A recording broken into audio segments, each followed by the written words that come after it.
మిత్రులారా ప్రతి ఎగ్జామ్ లో కూడా కండిషనల్ సెంటెన్సెస్ అనేటువంటిది అడుగుతూ ఉన్నాడు. వీటిని మనం ఇఫ్ క్లాజులను కూడా చెప్పడం అనేటువంటి జరుగుతుంది. కాబట్టి ప్రతి ఎగ్జామ్ లో ఒక బిట్ అనేటువంటిది రావడం అనేటువంటి జరుగుతుంది. మీరు తెలుగు మీడియం ఆస్పిరెంట్స్ ఎవరైతే ఉన్నారో చాలా సింపుల్ గా షార్ట్ కట్ ఆధారంగా ఎలా మనం ఐడెంటిఫై చేయాలనేటువంటిది ఈ వీడియోలో క్లియర్ కట్ గా తెలుసుకోవడానికి ప్రయత్నం అయితే చేద్దాం. మొదటిసారి వీడియో చూస్తున్నటువంటి ఆస్పిరెంట్స్ ఎవరైతే ఉన్నారో తప్పకుండా ఒక్కసారి లైక్ ఇవ్వండి, అదేవిధంగా సబ్స్క్రైబ్ చేసుకోండి. లెజెండ్స్ ఎప్పుడు కూడా లైక్ ఇవ్వకుండా చూడరు కాబట్టి తప్పకుండా కండిషనల్ సెంటెన్సెస్ అనేటువంటిది చాలా చాలా ఇంపార్టెంట్ అండి. ఒక్కసారి వీడియోలోకి వెళ్ళిపోయినట్లయితే మెయిన్గా 1 by 1 తెలుసుకోవడానికి ప్రయత్నం అయితే చేద్దామండి. ఇప్పుడు మనమైతే కండిషనల్ సెంటెన్సెస్, ఒక పని జరిగితే ఇంకొక పని జరుగును అని తెలపడానికి మనం కండిషన్ అని చెప్తాము. ఇందులో 2 క్లాజెస్ కలవు. ఇఫ్ క్లాజ్ అంటాము, అదేవిధంగా మెయిన్ క్లాజ్ అంటాము. ఇఫ్ క్లాజ్ అంటే పూర్తి అర్థాన్ని ఇవ్వదు, మెయిన్ క్లాజ్ అంటే పూర్తి అర్థాన్ని ఇచ్చును. ఒక్క సెంటెన్స్ మనం చూసినట్లయితే ఎక్కడైతే ఇఫ్ తోటి వాక్యం ప్రారంభం అవుతుందో దానికి ఇఫ్ క్లాజ్ అంటామండి. తర్వాత ఉండేటువంటి పూర్తి అర్థాన్ని ఇచ్చేటువంటి వాక్యాన్ని మనం ఏమంటామంటే మెయిన్ క్లాజ్. ఇఫ్ క్లాజ్ ఎప్పుడు కూడా పూర్తి అర్థాన్ని ఇవ్వదండి, కానీ మనకు మెయిన్ క్లాజ్ మాత్రం అది పూర్తి అర్థాన్ని ఇవ్వడానికి ఉపయోగపడుతుందండి. ఇఫ్ హీ వర్క్స్ హార్డ్, ఒకవేళ అతను హార్డ్ వర్క్ చేస్తే he will pass the exam, అతను ఎగ్జామ్ లో పాస్ అవుతాడు. అతను ఎగ్జామ్ లో పాస్ అవుతాడు అనేటువంటిది మెయిన్ క్లాస్. ఇది పూర్తి కంప్లీట్ మీనింగ్ అనేటువంటిది ఇస్తుందండి. కానీ ఇఫ్ హీ వర్క్స్ హార్డ్, ఒకవేళ అతను హార్డ్ వర్క్ చేస్తే ఇంకా అయిపోయా, దాని తర్వాత సెంటెన్స్ లేకుంటే ఇది ఇన్కంప్లీట్ మీనింగ్ అనేటువంటిది ఇస్తుంది. కాబట్టి ఇఫ్ క్లాజ్ అనేటువంటిది ఇన్కంప్లీట్ మీనింగ్ ఇవ్వడానికి, పూర్తి అర్థాన్ని ఇవ్వదు కాబట్టి దాని మెయిన్ క్లాజ్ ను కలుపుకొని వస్తుంది. ఎప్పుడైనా సరే కండిషనల్ సెంటెన్సెస్ లో మనకు ఇఫ్ క్లాజ్ అనేటువంటిది దాదాపుగా మనకు మెయిన్ క్లాజ్ తోటి కలిసి వస్తుంది. కాబట్టి ఈ రకంగా అయితే ఈ 2 కలిసి రావడానికి మనము 3 టైప్స్ ఉంటాయండి కండిషనల్స్. వీటి గురించి ప్రతి ఎగ్జామ్ లో బిట్ వస్తుంది. కాబట్టి అది టెట్ కావచ్చు, డిఎస్సి కావచ్చు, ఏ కాంపిటేటివ్ ఎగ్జామ్ అయినా కావచ్చు, తప్పకుండా చాలా చాలా ఇంపార్టెంట్. కాబట్టి వీటి గురించి పూర్తిగా తెలుసుకోవడానికి ప్రయత్నం అయితే చేద్దాం. ఫస్ట్ వన్ చూసినట్లయితే ఓపెన్ కండిషన్స్. దీనికి ఏమంటామంటే ప్రాపబుల్ కండిషన్ అని చెప్తాము. రెండోది ఏమంటామంటే ఇంప్రాపబుల్ కండిషన్. మూడోది ఏం చెప్తా అన్ఫుల్ఫిల్డ్ కండిషన్. ఈ 3 రకాలంటే చాలా చాలా ఇంపార్టెంట్. OIU అనేటువంటి దీని యొక్క కోడ్ అండి. OIU. ఓకే, ఓపెన్ కండిషన్, దీనికే ప్రాబబుల్ కండిషన్. ఒక పని జరిగితే ఇంకొక పని జరుగును అని తెలపడానికి ఈ కండిషన్ ఉపయోగిస్తాము. ఈ కండిషన్ లో పని జరుగుటకు అవకాశం కలదు. ఒక పని జరిగితే ఇంకో పని జరుగుతుంది అంటే ఒక పని ఇంకొక పని పైన ఆధారపడి ఉంటుంది అనేటువంటి చెప్పడానికి ఓపెన్ కండిషన్ అనేటువంటి చెప్తాము. దీనికి సంబంధించినటువంటి స్ట్రక్చర్ చాలా చాలా ఇంపార్టెంట్. ఒకసారి దీనికి ఎక్స్ప్లెయిన్ చేస్తాను. ఇఫ్, ఇక్కడ చూడండి కామన్ గా ఫస్ట్ ఏమి ఇచ్చాడండి ఇక్కడ ఇఫ్, ప్రతి సెంటెన్స్ కి ఇఫ్ ఉంటుంది. తర్వాత సబ్జెక్ట్ ప్లస్ V1, ఎస్ లేదా ఈఎస్ అంటే సింపుల్ ప్రెజెంట్ టెన్స్ అనేటువంటిది ఉంటుంది. దానికంటే ముందు ఇఫ్ అనేటువంటిది ఉంటుంది. దాని తర్వాత వచ్చేటువంటిది సబ్జెక్ట్ ఉంటుంది. కెన్ కావచ్చు, షెల్ కావచ్చు, విల్ కావచ్చు, మే కావచ్చు, వర్బ్ 1 అంటే ఫ్యూచర్ టెన్స్ కి సంబంధించింది ఉంటుంది. కాబట్టి సార్ కెన్ అన్న ఉండొచ్చు, షెల్ అన్న ఉండొచ్చు, విల్ అన్న ఉండొచ్చు, మే అన్న ఉండొచ్చు, వర్బ్ 1 మాత్రమే ఉంటుంది. కాబట్టి దీనికి సంబంధించినటువంటి ఎగ్జాంపుల్ చూసినట్లయితే ఇఫ్ హీ వర్క్స్ హార్డ్, ఇక్కడ వర్క్స్ హార్డ్ అనేటువంటిది ఇక్కడ వరకు ఇది సింపుల్ ప్రెజెంట్ టెన్స్ కి సంబంధించినటువంటి వాక్యం అండి. తర్వాత he will pass the exam, will వాడిండు, తర్వాత వర్బ్ 1 వాడిండు. కాబట్టి ఇది ఓపెన్ కండిషన్ కు ఎగ్జాంపుల్ అవుతుంది.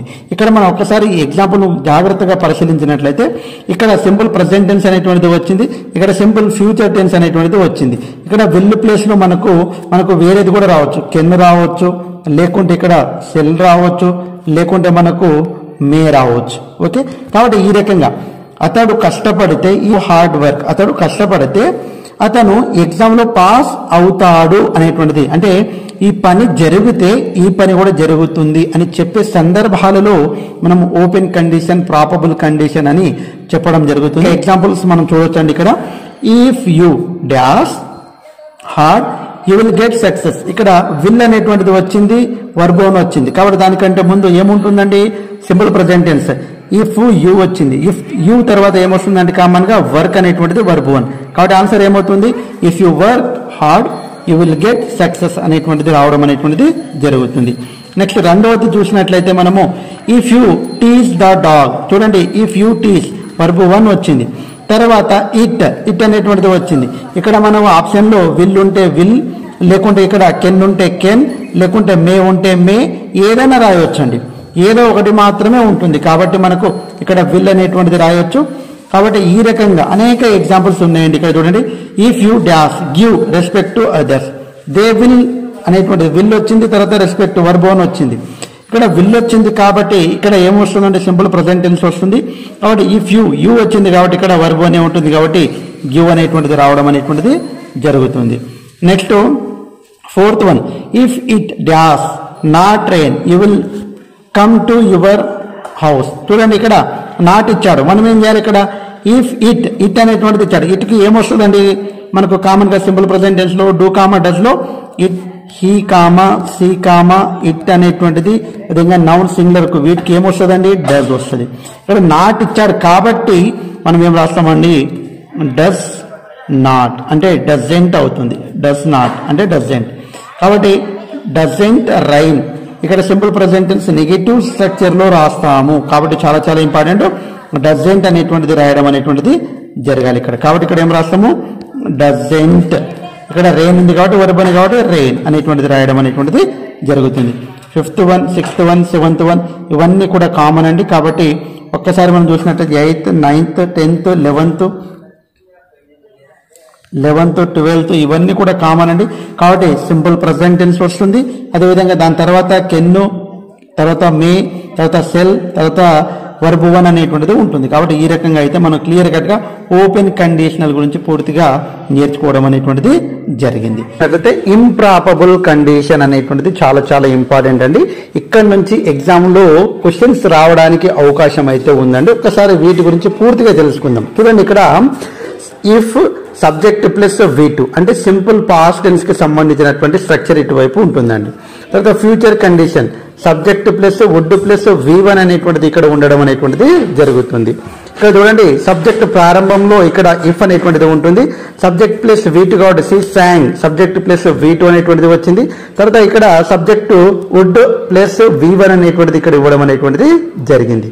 అంటే అర్థమైందండి, subject plus V2 simple past tense అనేటువంటిది ఉంటే దాని తర్వాత ఉండేటువంటిది వుడ్ కావచ్చు, లేకుంటే కుడ్డు కావచ్చు, లేకుంటే మైట్ కావచ్చు, లేకుంటే ఇవన్నీ ఉండి వీటి తర్వాత తప్పకుండా వర్బోన్ అనేటువంటిది ఉంటే ఇంప్రాపబుల్ కండిషన్ అని చెప్పడం అనేటువంటిది జరుగుతుంది.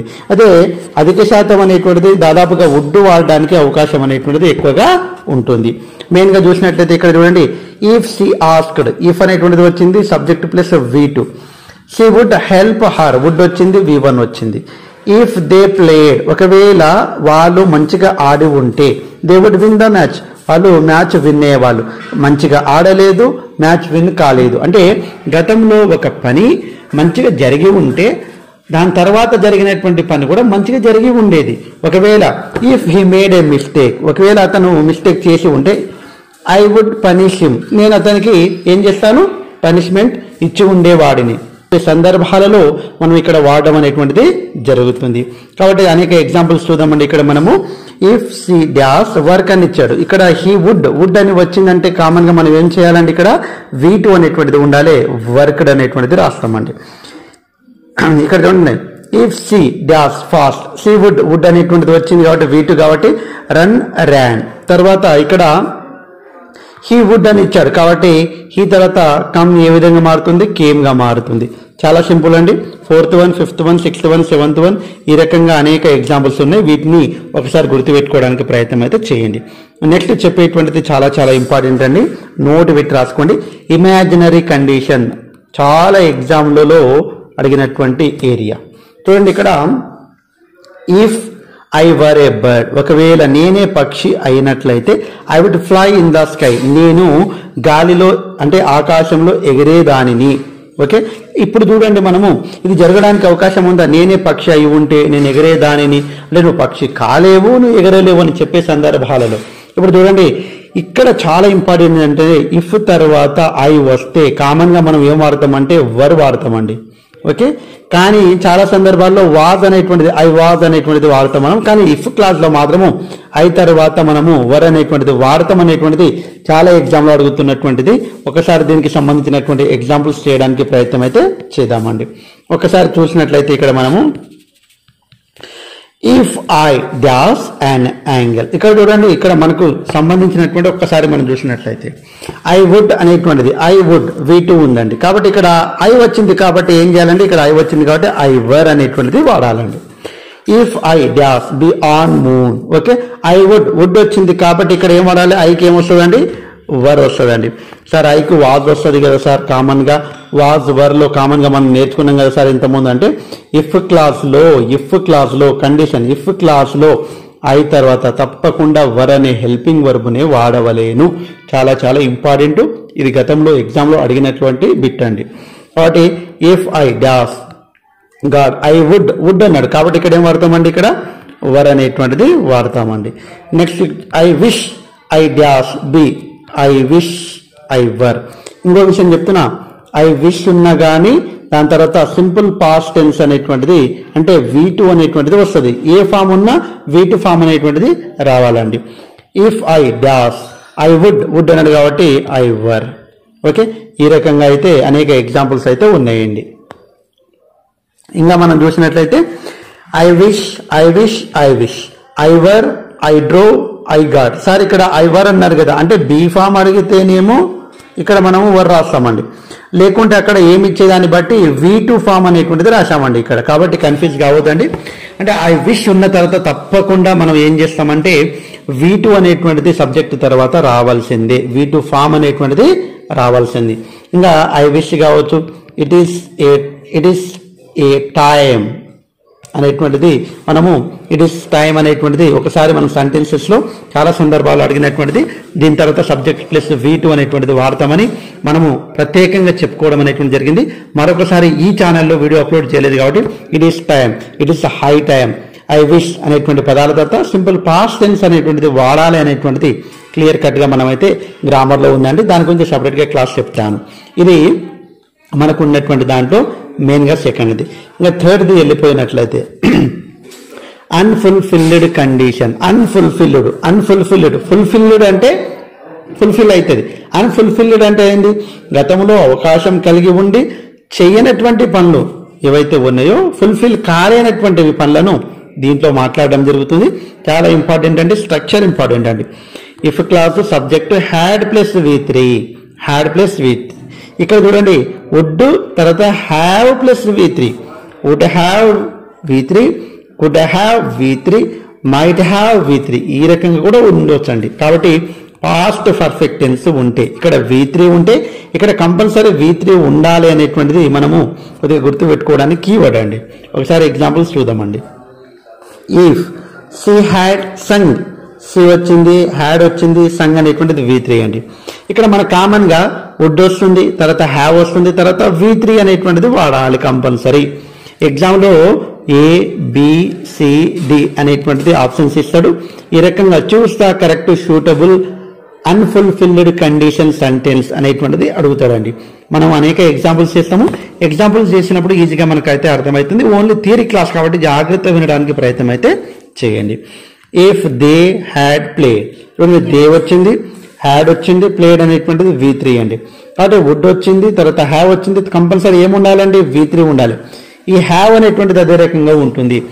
హ్యావ్ అనేటువంటి దాని తర్వాత తప్పకుండా V3 ఉండాలి. అంటే మనము వాక్యం అనేటువంటిది ఇఫ్ తోటి ప్రారంభమై ఇక్కడ పాస్ట్ పర్ఫెక్ట్ టెన్స్ అనేటువంటిది ఉంటే, పాస్ట్ పర్ఫెక్ట్ టెన్స్ ఉంటే కంపల్సరీగా V3 అనేటువంటిది ఉండాలి. దాని ముందర హ్యావ్ అనేటువంటిది ఉండాలి. దాని ముందర వుడ్ ఉండొచ్చు, కుడ్ ఉండొచ్చు, మైట్ ఉండొచ్చు, ఏదైనా ఉండొచ్చు కాక ఎగ్జాంపుల్స్ ఆ రకంగా ఇవ్వడం అనేటువంటిది జరిగిందండి. నెక్స్ట్ అనేక ఎగ్జాంపుల్స్ చూద్దామండి. If he does get a rank, he would have got.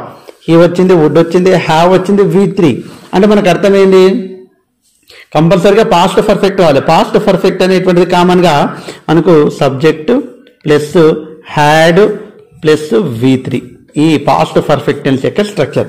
Subject he వచ్చింది, తర్వాత హ్యాడ్ రావాలండి, గెట్ కు V3 ఏమవుతుందండి, గాట్ అవుతుంది. కాబట్టి ఈ రకంగా అయితే స్ట్రక్చర్ చూసిన ఎమ్మడే చాలా ఇంపార్టెంట్ స్ట్రక్చర్ కాబట్టి వీటిని మనం గుర్తుపెట్టుకోవడానికి ప్రయత్నం అయితే చేయాలండి. Next if she had liked me, she వచ్చింది, హ్యాడ్ వచ్చింది, V3 వచ్చిందండి. ఓకే, తర్వాత ఇక్కడ ఏముండాలి, I dash marry her, I would have married, చాలా ఇంపార్టెంట్, మ్యారీడ్ హ్యాడ్. కాబట్టి ఈ రకంగా అనేక ఎగ్జాంపుల్స్, 3rd one, 4th one, 5th one, 6th one, ఇవన్నీ కూడా అనేక ఎగ్జాంపుల్స్ అనేటువంటిది ఇవ్వడం అనేటువంటి జరిగింది. వీటిని కరెక్ట్గా రూల్స్ అండ్ రెగ్యులేషన్స్ నేర్చుకుంటే ఈజీగా మనం నేర్చుకోవడానికి అవకాశం అయితే ఉంటుందండి. నెక్స్ట్ మనం చూసినట్లయితే ఈ రకంగా అంటే అన్ఫుల్ఫిల్డ్ మనకు కండిషన్కు మనకు ఒకసారి స్ట్రక్చర్ రాసుకుందామండి. Subject plus had plus V3 అనేటువంటిది ఉంటుంది. సబ్జెక్టు వుడ్, అదేవిధంగా హ్యావ్ ప్లస్ V3 అనేటువంటిది ఉంటుంది. నెక్స్ట్ మనం దీనికి సంబంధించినటువంటి సబ్జెక్ట్ ప్లస్ V2 అనేటువంటిది ఉంటే తప్పకుండా సబ్జెక్ట్ అనేటువంటిది, తర్వాత వుడ్ అనేటువంటిది, లేకుంటే కుడ్ అనేటువంటిది, లేకుంటే మైట్ అనేటువంటిది తప్పకుండా ప్లస్ వర్బ్ 1 అనేటువంటిది ఉండాలి. లేకుంటే సబ్జెక్ట్ ప్లస్ V1S కానీ V1ES కానీ ఉన్నట్లయితే తప్పకుండా సబ్జెక్ట్ ప్లస్ విల్ కానీ కెన్ కానీ మే కానీ అదేవిధంగా షెల్ కానీ ఉండి V1 అనేటువంటిది ఉండాలి. 3 ఇవన్నీ కూడా చాలా ఇంపార్టెంట్. సబ్జెక్టు V1 V1S ఉంటే సబ్జెక్టు ప్లస్ విల్ ఉండొచ్చు, కెన్ ఉండొచ్చు, మే ఉండొచ్చు, షెల్ ఉండొచ్చు, V1 అనేటువంటిది ఉండాలి. ఇది టైప్ 1. టైప్ 2 అనేటువంటిది సబ్జెక్ట్ ప్లస్ V2 ఉంటే తప్పకుండా subject plus would plus V1 అనేటువంటిది ఉండాలి. Subject plus had plus V3 ఉంటే subject plus would plus have plus V3. ఈ వుడ్ ఉన్నటువంటి దగ్గర మనము కుడ్ ఉండొచ్చు, అదేవిధంగా మైట్ ఉండొచ్చు, అదేవిధంగా షుడ్ అనేటువంటిది కూడా ఉండొచ్చు అనేటువంటి విషయం అయితే గ్రహించాలి. తర్వాత అన్నిటికంటే ఇంపార్టెంట్ మనకు తెలుసు, ఇఫ్ క్లాజ్లో ఐ తర్వాత కంపల్సరీగా ఏమొస్తుంది, వర్ అనేటువంటిది వస్తుంది. ఇది మనందరికీ తెలుసు. తర్వాత ఇఫ్ క్లాజ్లో ఐ విష్ తర్వాత తప్పకుండా ఏముండాలండి, సబ్జెక్ట్ ప్లస్ V2 అనేటువంటిది ఉండాలి.